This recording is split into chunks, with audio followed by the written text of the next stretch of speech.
Alors, hello sailing addicts. I am today with Nandor Fa on Spirit of Hungary. I am at the Vendee Globe Village. We're getting ready for the start next week of the Vendee Globe race. And I am with Nandor Fa, the skipper. Hello, Nandor Fa, how are you? Hello, I'm okay. Just we are doing the last jobs, and of course we are very well. OK. Alors, j'ai un petit cadeau pour vous, Nandor. Ça, c'est la potion magique des Mordus de voile pour vous donner des forces pendant le Vendée Globe. That you got strength here in the Vendee. So it C'est help me to win. Yes. Okay. Uh, You guarantee? Yes, because this is the magic potion. This is c'est le sirop d'érable du Québec.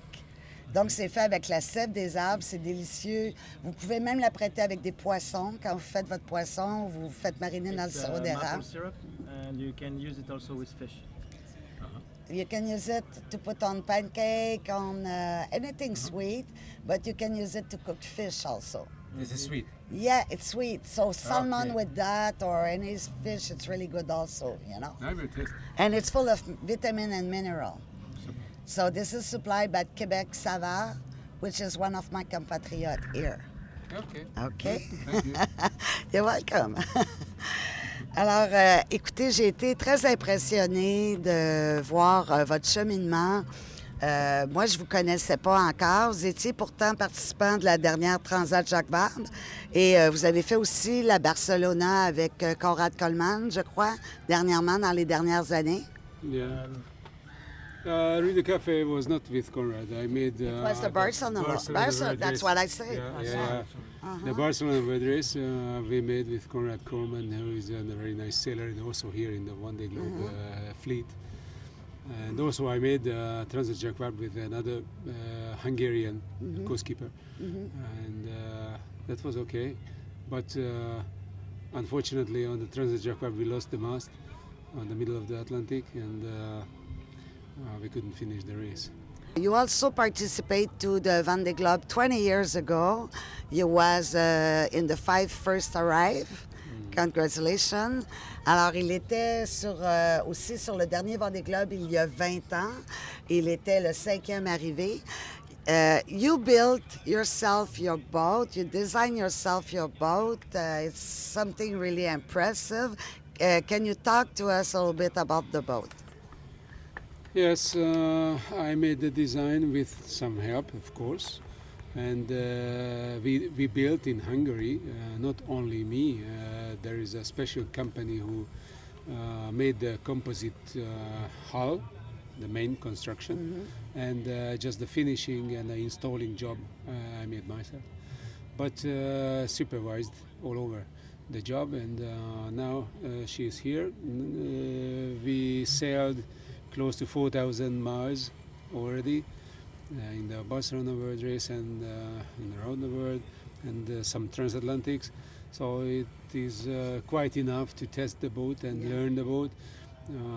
I know quite well. We know each other quite well, and I'm really optimistic for the Vendee Globe with this boat. And also what I saw, it's you had the issue with the keel.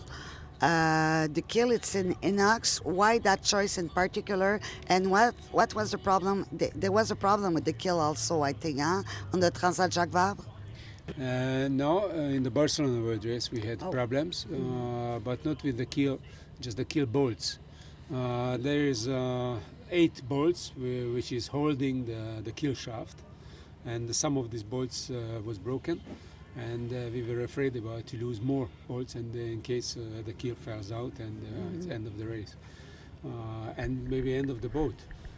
So that is why just it was before the Cape Horn when we realized another keel bolt was broken, and from that time I could sailing only with the keel completely out on one side or the other side. Wow. Because that was a safe position for the keel not to lose. So it was quite uncomfortable sailing always with the keel somewhere. But we could finish the race at last and save the boat, which was really nice, and all together with a stopover in New Zealand lost time in upwind, in calm. We made 110 days, which was quite impressive for me. I guess the pure sailing time was about 90 days, and that is really what I planned for the Vendee Globe for myself. And if I can do it, I will be very happy. So you built that, correct me if I'm wrong, but you built that boat specially to race on the Vendee Globe. That's correct? Absolutely, yes. So I was wondering why you didn't choose the foils option. That's quite a short and interesting story because you have to know after the Vendee Globe, IMOCA makes a gathering, and with all the experiences, they change the rules for the next time. And that happened. IMOCA changed the rules. There was normally frozen, and I finalized my design and started build. And when IMOCA made another gathering and started talking about foils, my boat was almost finished. I mean, the construction, and was no way to change. And anyway, for me, at the moment, the foil is that kind of advantage, which I'm not sure is advantage all over the race. Can be, but nobody knows. It needs some proof. So maybe this race will be that race which shows us is it a good solution, good choice or not. But I can imagine down in the south for 5 weeks, every minute having punches on the foil, how it lasts. And I hope and cross fingers for the other guys who is using that not to lose and not to be in a trouble. But nobody knows that. Yeah. So that is one side.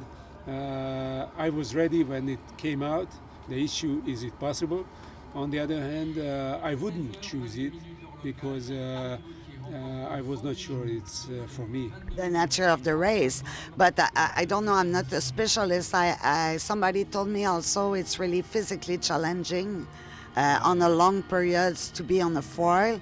I guess it's for my much younger skippers who is full of energy and they don't care about how much they spend.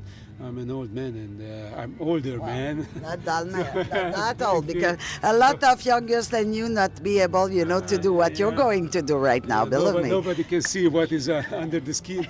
So anyway, I don't want to spend so much energy. I'm racing, of course, and I will push myself and the boat, but not on that level. So I have not such an energy racing 24 hours and 80 days all over. I don't know who is able to do it, but not me.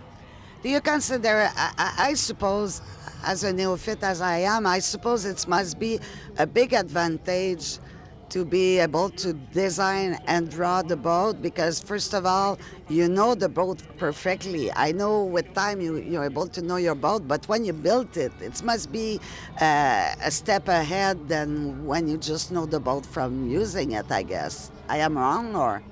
Yes, you are wrong. Okay. So I designed and I built because that was the only choice for me. Hungary is a small country, small market. There are not such a big sponsors like in France. I was not able to order a plane. I was not able to order a boat and pay for. I had the only choice to make it myself on all over. So It's amazing. It doesn't have anything less or less nice than any other race boat here. Yes, this boat is my taste and my it's philosophy, of course. Meantime, this is 30 years of story. I learned a lot about design. I learned a lot about how to build, how to use the latest composite technologies. So this boat is really high tech. But it started because of I had to do it. So back to the original question: is it advantage or handicap? I don't think so. It is advantage or handicap because just fact. If I could have time sailing instead of building the boat, it could have been much better and maybe more useful. But that was the possibility to do it myself. And yes, that can be a positive part of the Vendee Globe. I know the boat very well. If I have to do something, I know how to do it, and I'm able because manually I'm quite good. I'm able to do it, but hopefully we were just sailing and not fighting with the technique. Yeah. That is why is that strong, long preparation to avoid working outside. Something about your story really touched me. It's when I learned how you came to racing. So can you explain to us a little bit how you did, what make you the idea to become a skipper on the race?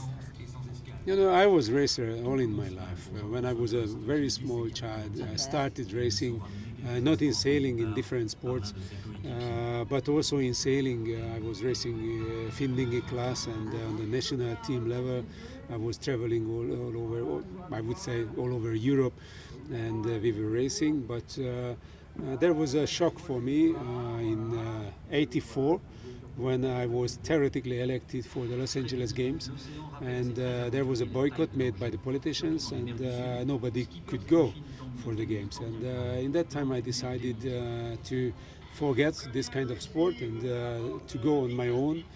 And always I was interested about the ocean. And we organized and built a very small 9-meter boat with my friend, and we were sailing around the world first time from Hungary. And during that trip, we met the BOC Challenge fleet who was racing. And that was impressing me so much, so strongly. I knew immediately this is my future. I go home and immediately start study how to build a boat and how to involve somehow this race. At the beginning, I started to make 40-footer drawings because my profession is boat builder, so I knew how to make a drawing. And I thought it's quite risky, maybe I will never do it, but if I don't do it, why not can I make a 50-footer drawing? And after that, on the same philosophy, I started to make a 60-footer drawing.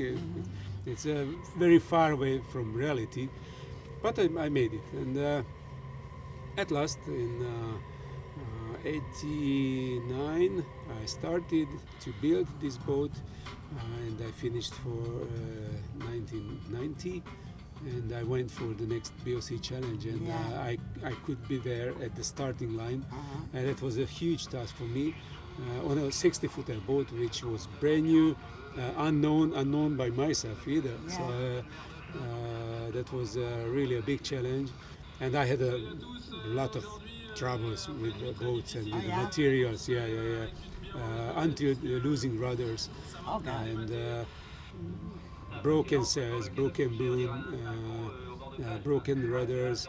I had everything, all the problems. In spite of that, I could finish the race, and it was a fantastic experience for me. And since the time, I'm just concentrating on the Vendee Globe. And not long time after that, when you start there, it was in 1990. You tell me you did your first Vendee Globe. Not long after, it was in 92. In '92, and you arrived fifth one.